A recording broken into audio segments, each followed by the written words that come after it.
Hi friends, இன்னைக்கு நாம் பார்க்க போகிற சப்ஜெக்ட் ஃபேமிலி லா 1. அந்த சப்ஜெக்டில் நாம் பார்க்க போகிறது யூனிட் 5 மெயின்டெனன்ஸ். வாங்க சிலபஸ்குள்ளே போகலாம். சிலபஸ் பார்த்தீங்கன்னா 3 டாபிக் கொடுத்துருக்காங்க. Hindu law, Muslim law, Christian law relating to maintenance.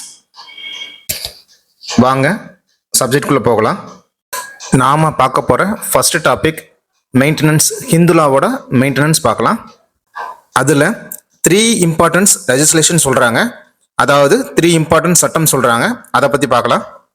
First ஒன்று Hindu marriage act 1955, second Hindu adoption and maintenance act 1956, and third criminal procedure code 1973. Criminal procedure கோடில் செக்ஷன் 125ல் மெயின்டெனன்ஸ்க்கான ப்ரொசீஜர் சொல்கிறாங்க.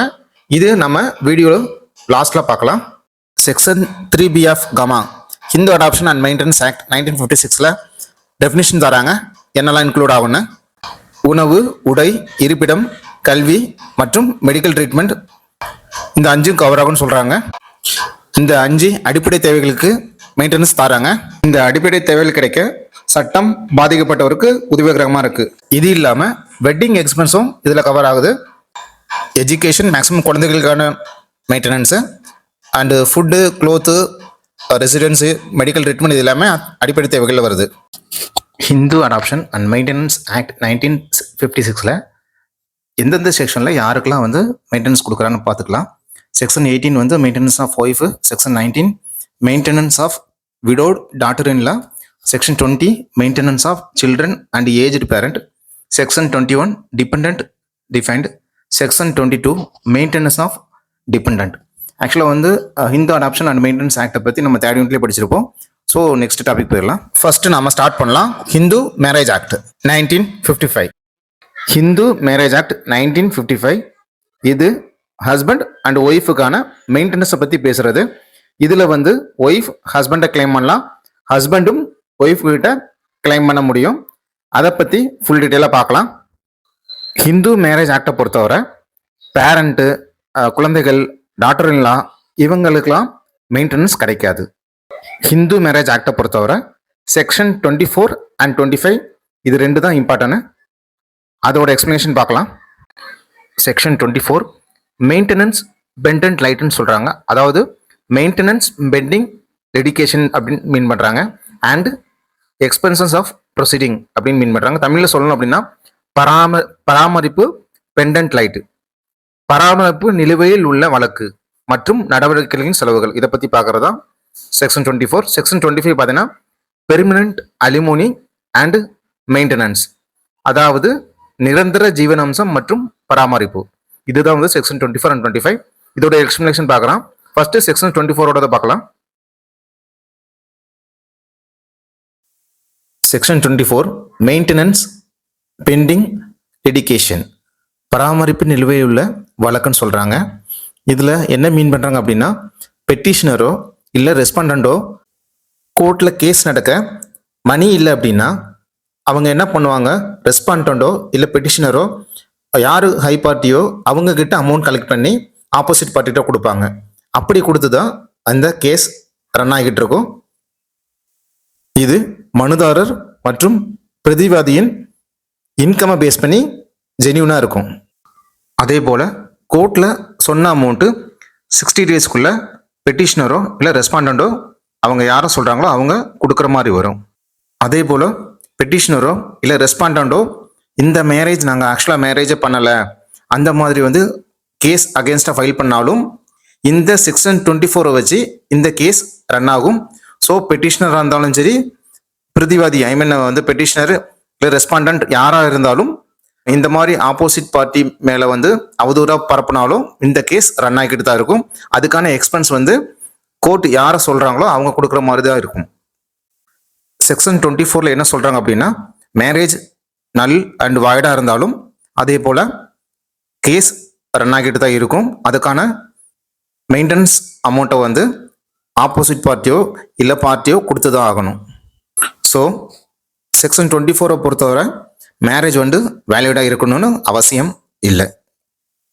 Next section 25 permanent alimony and maintenance, தமிழில் சொல்லணும் அப்படின்னா நிரந்தர ஜீவனாம்சம் மற்றும் பராமரிப்பு. அதை ஃபர்தராக பார்க்கலாம். அதே போல் சம்டைம்ஸ் வந்து ஹஸ்பண்ட் அண்ட் ஒய்ஃபு 2 பேருக்கு டிவர்ஸ் கிடச்சிருச்சு அப்படின்னா, ஐ மீன் நம்ம டெக்னிக்கல் டைமில் டிகிரி அப்படிம்பாங்க, டிகிரி கிடச்சிருச்சு அப்படின்னா அவங்க வந்து என்ன மெயின்டெனன்ஸ் அமௌண்ட் கேட்குறாங்களோ அது ஃபுல் செட்டில்மெண்ட்டாவோ இல்லை மந்த்லி கொடுக்கலாம், இல்லை பார்சல் செட்டில்மெண்ட்டாவோ கொடுத்து கம்பல்சரியாக வந்து அந்த செட்டில்மெண்ட்டை முடிச்சிருக்கணும். அப்படி இருந்தால் மட்டும்தான் நம்ம வந்து அது க்ரைம் ரிலேட்டடில் வராது. ஸோ அவங்க என்ன தொகை சொன்னாங்களோ அந்த தொகையை ப்ராப்பராக செட்டில் பண்ணணும். அந்த செட்டில்மெண்ட் அமௌண்ட் வந்து கவர்மெண்ட் அவங்களோட சொத்து மதிப்பை பேஸ் பண்ணி தான் அதை மெயின்டெனன்ஸ் அமௌண்ட்டை வந்து ப்ரொசீட் பண்ணுவாங்க. இந்த மெயின்டெனன்ஸ் அமௌண்ட் முழுக்க மனுதாரரின் வருமானம் மற்றும் சொத்து மதிப்பை கொண்டே தொகை தீர்மானிக்கப்படுகிறது. அது ஃபுல் செட்டில்மெண்ட்டாக பண்ணுறாங்களா, நம்ம டெக்னிக்கல் டைமில் சொன்னால் பெர்மனன்ட் அலிமோனியாக பண்ணுறாங்களா, நிரந்தர ஜீவனாம்சம் கொடுக்குறாங்களா, இல்லை பராமரிப்பு அந்த மாதிரி கொடுக்குறாங்களா. ஒரு சில பேர் வந்து அவங்களோட இன்கம் பேஸ் பண்ணி மந்த்லி ஒரு அமௌண்ட்டாக கொடுப்பாங்க. ஒரு சில பேர் பார்சியல் அமௌண்ட்டாக கொடுக்கறதுக்கு வாய்ப்பு இருக்குது, வருஷத்துக்கு ஒரு அமௌண்ட்டு இந்த மாதிரி கொடுக்கறதுக்கு வாய்ப்பு இருக்குது. ஸோ அந்த அமௌண்ட்டை வந்து நம்ம யார் பார்ட்டியோ அவங்க கொடுத்து தான் ஆகணும். ஃப்யூச்சரில் ஏதோ காரணத்துக்காக அவங்க வந்து மறுமணம் பண்ணிக்கிறாங்க, ரீமேரேஜ் பண்ணிக்கிறாங்க அப்படின்னா, அதே போல் அவங்க லிவிங்கில் இருக்கிறாங்க அப்படின்னாலும் நாம் அது லீகல் டைமில் அந்த அமௌண்ட்டை கொடுக்க வேண்டிய அவசியம் இருக்காது. அதை லீகல் ப்ரொசீஜரில் கேன்சல் பண்ணிக்கலாம். ஜீவனாம்சம் கொடுக்கும்போது ஹாப்பியாக உள்ளவங்களும் இந்த உலகத்தில் தான் இருக்கிறாங்க. டிவர்ஸ் வாங்கும்போது லைஃபே போன மாதிரி உள்ளவங்களும் இந்த உலகத்தில் தான் இருக்கிறாங்க. எந்த பொசிஷனில் நாம் இருக்கணும்னு நாம தான் நினச்சி திங்க் பண்ணிக்கணும். Next topic Christian law of maintenance. Christian பொறுத்தளவுக்கு அவங்க இந்தியன் டிவோர்ஸ் ஆக்ட் 1869 அதை பேஸ் பண்ணி மெயின்டெனன்ஸ் கிளைம் பண்ணுறாங்க. Maintenance of Christian law almost இந்த லாவை போல தான்.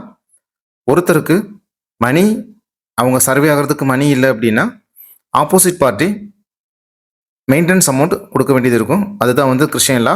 இது மெஜாரிட்டி பார்த்தீங்கன்னா ஹஸ்பண்ட் ஒய்ஃபு கொடுக்குற மாதிரி தான் வருது. ஸோ இது வந்து எதை பேஸ் பண்ணி பண்ணுறாங்க அப்படின்னா இந்தியன் டிவோர்ஸ் ஆக்ட் 1869 இதை பேஸ் பண்ணி மெயின்டெனன்ஸ் அமௌண்ட் கிளைம் பண்ணுறாங்க. இது சிங்கிள் செட்டில்மெண்ட்டாக இருக்கலாம், இல்லை மந்த்லி மெயின்டெனன்ஸாக இருக்கலாம். இது ஒவ்வொரு பார்ட்டியை பொறுத்து. ஹிந்துலாவில் சொன்ன மாதிரி தான் நெக்ஸ்ட் அவங்க ரீமேரேஜ் பண்ணாலும் சரி, இல்லை லிவிங்கில் இருந்தாலும் சரி அந்த அமௌண்ட் கிளைம் பண்ண முடியாது.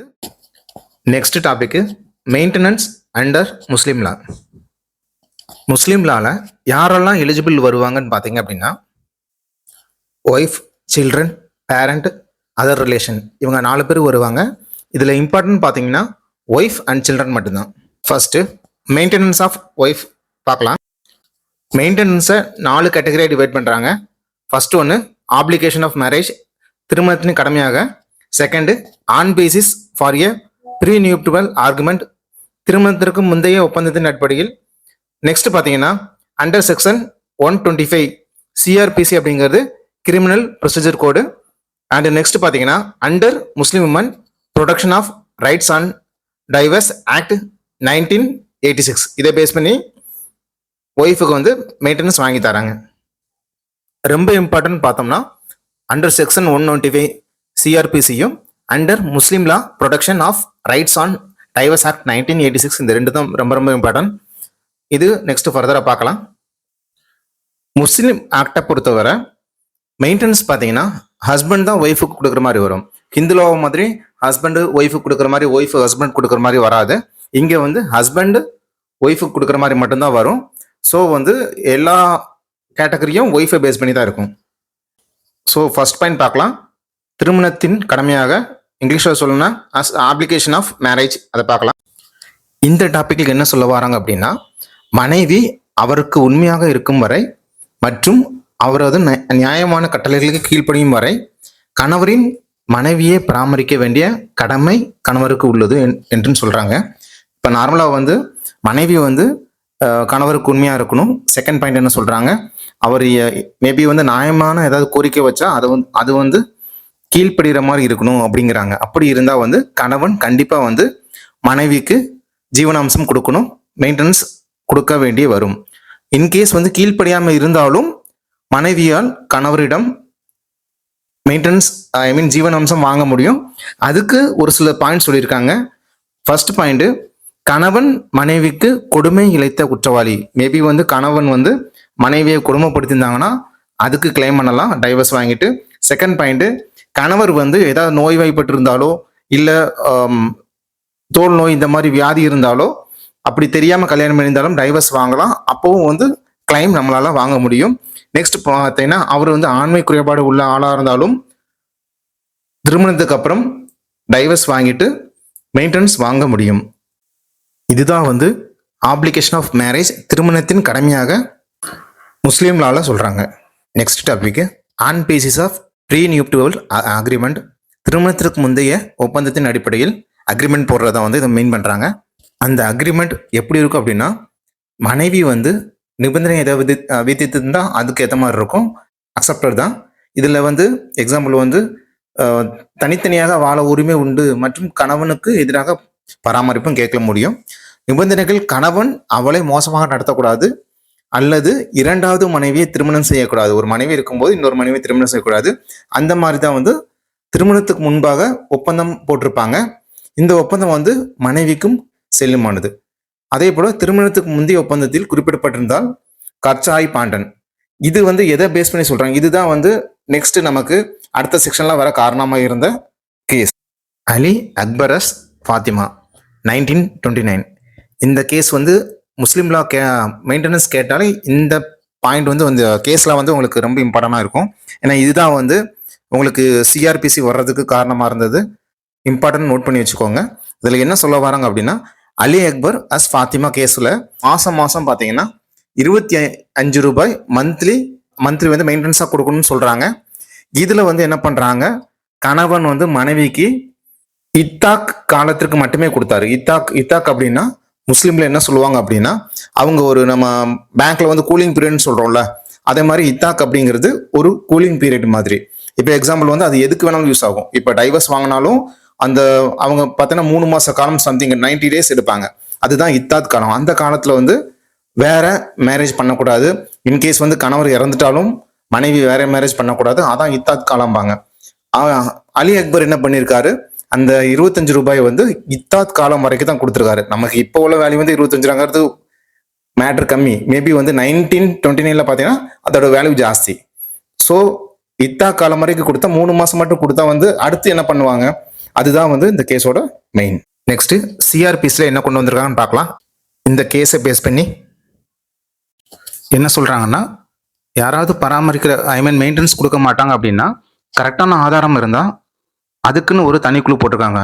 ஜேஎம்எஃப்சி அப்படின்னா என்னன்னா, judicial magistrate of first class அப்படின்னு மீன் பண்றாங்க. அவங்க வந்து அந்த நபருக்கு ஆர்டர் பிறப்பிக்க முடியும். நல்ல கரெக்டான ஆதாரம் கொடுத்து யார் வந்து மெயின்டெனன்ஸ் கொடுக்க மறுக்கிறாங்களோ அவங்களுக்கு வந்து ஜேஎம்எஃப்சி மூலமா நமக்கு வந்து மெயின்டெனன்ஸ் கிடைக்கிறதுக்கு வாய்ப்பு இருக்கு.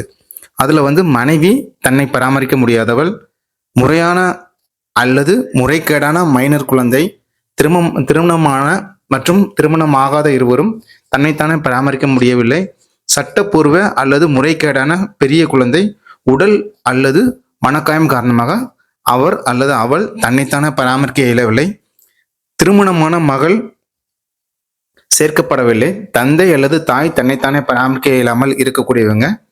நெக்ஸ்ட் பார்த்தீங்கன்னா, இவங்க எல்லாத்துக்குமே வந்து செக்ஷன் 125 மூலமா மெயின்டெனன்ஸ் வாங்கி தர முடியும். செக்ஷன் 125 சிஆர்பிசி அப்படிங்கிறது ஹிந்துலாக்கு மட்டும் உரித்தானது இல்லை, கிறிஸ்டியனுக்கு உரித்தானது இல்லை, முஸ்லீமுக்கு உரித்தானது. இது எல்லா கேட்டகரியான இது வந்து கம்யூனிட்டி பேசிஸில் வராது. இது வந்து காமன் டு ஆல். எல்லாத்துக்கும் ஒரே மாதிரியான சட்டம் தான் வந்து செக்ஷன் 125 சிஆர்பிசியில் இருக்கும். சிஆர்பிசிங்கிறது என்ன சொன்னோம் அப்படின்னா, கிரிமினல் ப்ரொசீஜர் கோடு. ஆக்சுவலாக வந்து நம்ம இது வரைக்கும் பார்த்தது ஹிந்து, முஸ்லீம், கிறிஸ்டின் எல்லா லாவும் எதை பேஸ் பண்ணியிருக்கோம் அப்படின்னா ஃபேமிலி லாவாக இருக்கும், சிவில் லாவாக இருக்கும். இது மட்டுமே என்ன கிரிமினல் லாவில் வரும். ஓகேங்களா? இப்போ எக்ஸாம்பிள் வந்து யாராவது மெயின்டெனன்ஸ் கொடுக்க மாட்டேங்கிறாங்க அப்படின்னா நம்ம சிஆர்பிசி செக்ஷன் 125 மூலமா அவங்களுக்கு வந்து 60 நாள்ல அந்த கிளைம் மெயின்டெனன்ஸ் அமௌண்ட் வாங்கி தர முடியும்.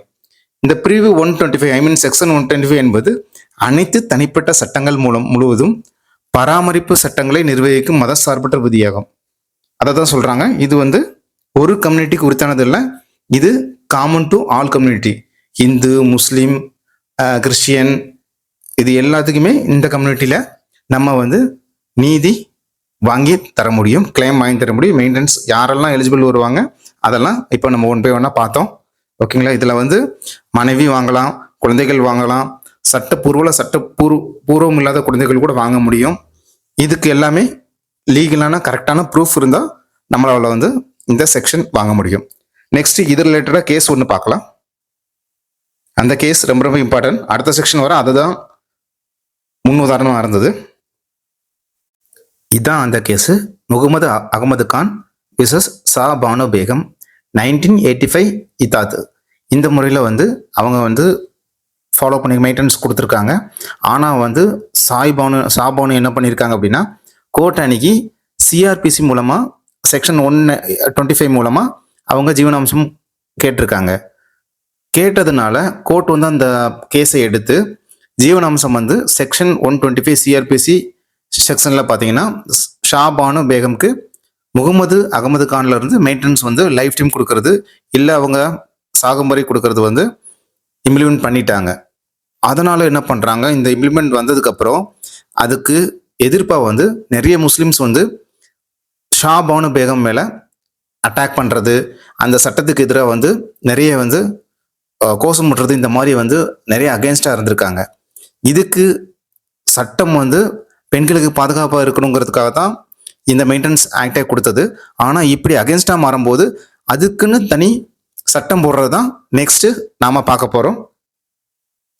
அந்த சட்டம் தான் under Muslim women protection of rights on divorce act 1986, Muslim பெண்கள் விவாகரத்து மீதான உரிமைகள் பாதுகாப்பு சட்டம் 1986 அப்படின்னு சொல்றாங்க.